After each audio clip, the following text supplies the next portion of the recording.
वज़ीर आज़म इमरान खान को आलमी मीडिया से शिकायत है कि कश्मीर में इतना जुल्म हो रहा है लेकिन आलमी मीडिया में उसकी कवरेज ना होने के बराबर है। वज़ीर आज़म इमरान खान ने आज कश्मीर के हवाले से तकरीब से खिताब करते हुए कहा कि आलमी मीडिया हांगकांग के एहतजाज की तो कवरेज करता है मगर कश्मीर में होने वाले जुल्म की उस तरह कवरेज ना होने के बराबर है।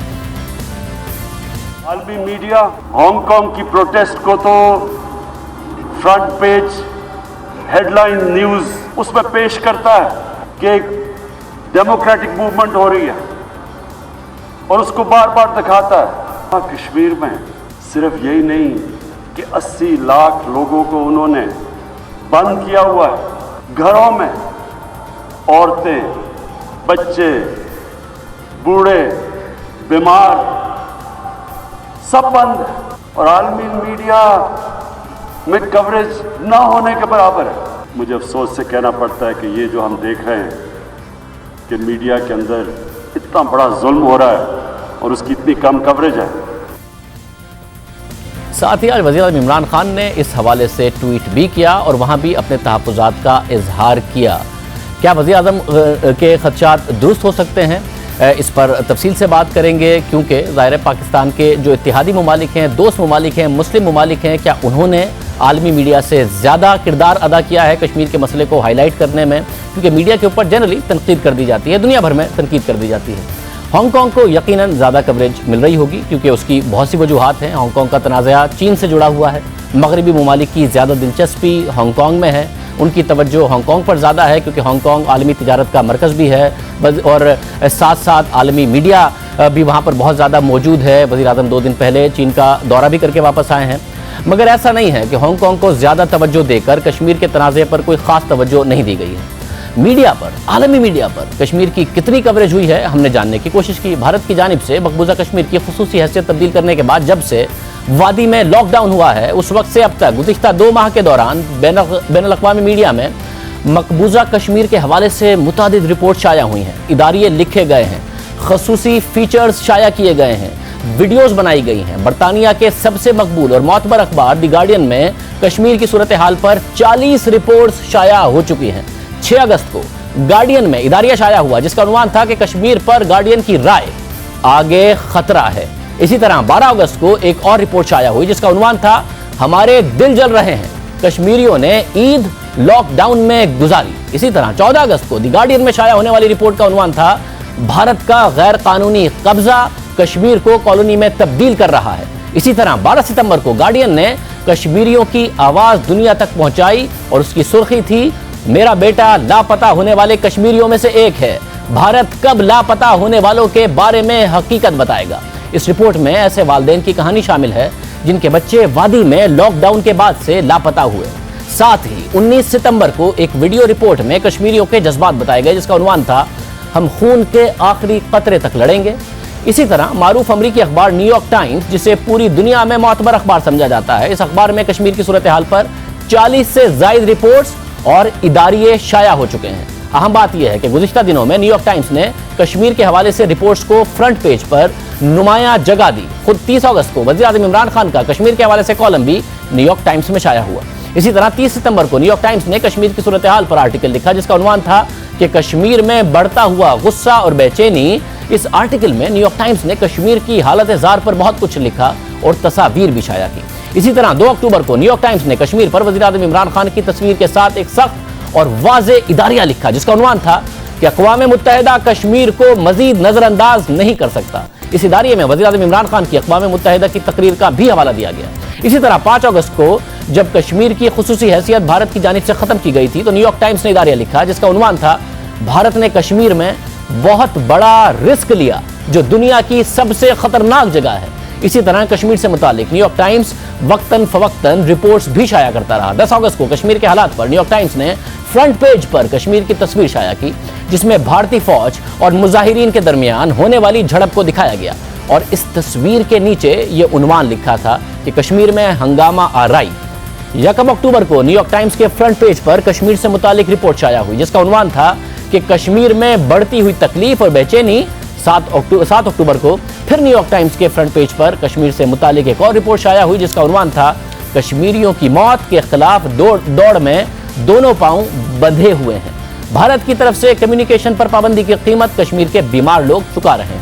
یہ تھی نیو یارک ٹائمز کی کشمیر سے متعلق چند اشاعتیں۔ نہ صرف رپورٹس، آرٹیکلز اور اداریہ شائع ہوتے رہے، بلکہ نیو یارک ٹائمز نے تو کشمیر سے متعلق خصوصی ڈاکیومنٹری بھی تیار کی۔ اسی طرح بی بی سی میں مقبوضہ کشمیر سے متعلق 60 سے زائد رپورٹس شائع ہوئی ہیں۔ بی بی سی نے بھی کشمیر کے معاملے پر خصوصی کوریج کی۔ اس حوالے سے متعدد خبریں شائع ہوئیں، رپورٹس تیار کی گئیں، اس میں چند کی تفصیل ہم آپ کے سامنے رکھتے ہیں۔ 10 اکتوبر کو بی بی سی میں خبر شائع ہوئی کہ مقامی انتخابات کا مقصد لاک ڈاؤن کو جعلی ثابت کرنا ہے۔ اس سے پہلے 2 اکتوبر بی بی سی نے مقبوضہ کشمیر کی سابق وزیر اعلیٰ محبوبہ مفتی کی بیٹی کا انٹرویو کیا۔ 19 اگست کو بی بی سی نے کشمیر کی صورتحال پر خصوصی رپورٹ شائع کی، جس کی سرخی تھی کہ ہماری پٹائی مت کرو، ہمیں گولی سے مار دو۔ کشمیریوں نے پرتشدد فوجی کریک ڈاؤن کا الزام لگا دیا۔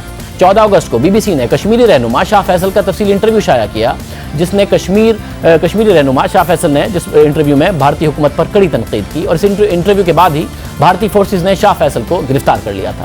7 اگست کو بی بی سی نے کشمیر میں ہونے والے احتجاج کی کوریج کی اور ہیڈ لائن لگائی کہ کشمیریوں نے خصوصی حیثیت کو ختم کیے جانے پر غصے کا اظہار کیا ہے۔ مقبوضہ کشمیر میں ڈیجیٹل میڈیا پر پابندیوں کی وجہ سے بی بی سی نے اپنی ریڈیو ٹرانسمیشن کو بڑھانے کا فیصلہ کیا۔ 15 اگست کو بی بی سی نے اعلان کیا کہ کشمیر میں ڈیجیٹل سروس اور فون لائن کی معطلی کی وجہ سے یہ ہمارے لیے درست ہوگا کہ ہم ریڈیو سروس کی نیوز بڑھائیں، خبریں بڑھائیں۔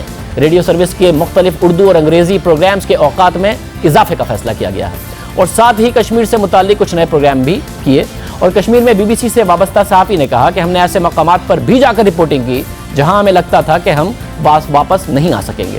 Be B C Hindi service نے سب سے پہلے کشمیر میں ہونے والے احتجاج کو کور کیا اور اس کی فوٹیج سامنے آئی۔ اس کے علاوہ CNN، Wall Street Journal, Washington Post, Al Jazeera اور دیگر عالمی میڈیا پر کشمیر کی خصوصی کوریج کی گئی۔ ہم نے کچھ رپورٹس کے اعداد و شمار بتائے ہیں۔ اس کے علاوہ بھی بہت سی خبریں ہیں جو انٹرنیشنل میڈیا پر آئی ہیں، بلکہ خود تحریک انصاف کی اپنی ویب سائٹ کے آرکائیو میں کشمیر کے حوالے سے انٹرنیشنل میڈیا میں شائع ہونے والی یا نشر ہونے والی رپورٹ سے متعلق ایک طویل فہرست موجود ہے، جو آپ اس وقت جا کر ان کی ویب سائٹ پر دیکھ سکتے ہیں، جس میں اگست اور ستمبر میں مقبوضہ کشمیر سے متعلق عالمی میڈیا میں شائع ہونے والی 230 خبروں کی فہرست تاریخ کے ساتھ موجود ہے، جو آپ کے سامنے اس وقت اسکرین پر ہے۔ یہ اعداد و شمار خود تحریک انصاف اپنی آفیشیل ویب سائٹ میں دے رہی ہے۔ خود شاہ محمود قریشی صاحب نے، وزیر خارجہ شاہ محمود قریشی صاحب نے بھی کئی بار مقبوضہ کشمیر کے معاملے کی کوریج پر عالمی میڈیا کو سراہا اور کہا کہ اس سے وزیر اعظم مودی پر دباؤ بڑھا ہے، وہ ایکسپوز ہوئے ہیں جس طریقے سے عالمی میڈیا نے ان کی کوریج کی۔ آپ نے دیکھا کہ 15 اگست کو ہم نے یوم سیاہ منایا، پورے یورپ میں، امریکہ میں، ہر جگہ پاکستانیوں نے، کشمیریوں نے احتجاج کیا، اور اس سے پورا مسئلہ جو ہے دنیا کی نظر میں آیا۔ اور پھر آپ دیکھ رہے ہیں کہ انٹرنیشنل میڈیا کا، ویسٹرن پریس کے جو مضامین آ رہے ہیں، جو ایڈیٹوریلز چھپے ہیں، جو اوپیڈز آئے ہیں، وہ آپ کی نظر سے گزرے ہیں۔ دیکھیے، دنیا اس چیز کا نوٹس دے رہی ہے۔ آپ دنیا میں دیکھیں، دنیا میں کئی ہیں جو ہے نا فیسٹس ہوتے ہیں۔ اس وقت جتنا ویسٹرن میڈیا ہے، جتنی ہیومن رائٹس کی باڈیز ہیں، وہ بھارت کے رویے سے نالامی ہیں اور تنقید کر رہی ہیں۔ دیگر ممالک بھی شامل ہو رہے ہیں۔ نیو یارک ٹائمز کا آپ نے حوالہ دیا، کچھ روز پہلے عمران خان صاحب ایڈیٹوریل بورڈ سے ملے تھے، اور آج اتنا واضح اداریہ آنا ہمارے موقف کی تائید ہے۔ بھارت کو تو الحمدللہ ہر میدان میں شکست ہو رہی ہے۔ ہیومن رائٹس باڈیز جو ہیں آج اس پر انگلیاں اٹھا رہی ہیں۔ پورا ویسٹرن میڈیا آج نریندر مودی کی سرکار کو ہٹلر کی پالیسیز سے تشبیہ دے رہی ہے۔ The world was saying that India is the largest democracy. Now Washington Post says that democracy is dead in Kashmir. We were saying that Kashmir is the most peaceful region in the world. The Daily Guardian reports by Arundhati Roy say that Kashmir is the most militarized zone in the world. ان کے جو مکروہ عزائم ہیں وہ دنیا میں بے نقاب ہو رہے ہیں۔ آج ہیومن رائٹس کاؤنسل ان کو بے نقاب کر رہی ہے، آج ویسٹرن میڈیا ان کو بے نقاب کر رہا ہے۔ مغربی میڈیا بے نقاب کر رہا ہے، مغربی میڈیا کی تعریف کر رہے تھے، اور ظاہر ہے بھارتی میڈیا سچ دکھا نہیں رہا، پاکستانی میڈیا وہاں جا نہیں سکتا، تو بین الاقوامی میڈیا نے جتنا वज़ीर आज़म मोदी के इक़दामात को एक्सपोज किया है, कश्मीर के हालात बताए हैं, तो ये वक्त है कि आलमी मीडिया की तारीफ भी की जाए और साथ में उन्हें सपोर्ट भी किया जाए और इनकरेज किया जाए कि वो और कश्मीर के हालात को दिखाएं, ना कि उन पर तनकीद करके उन्हें नाराज़ किया जाए। मुसलसल आलमी मीडिया में कश्मीर के हवाले से कवरेज हो रही है।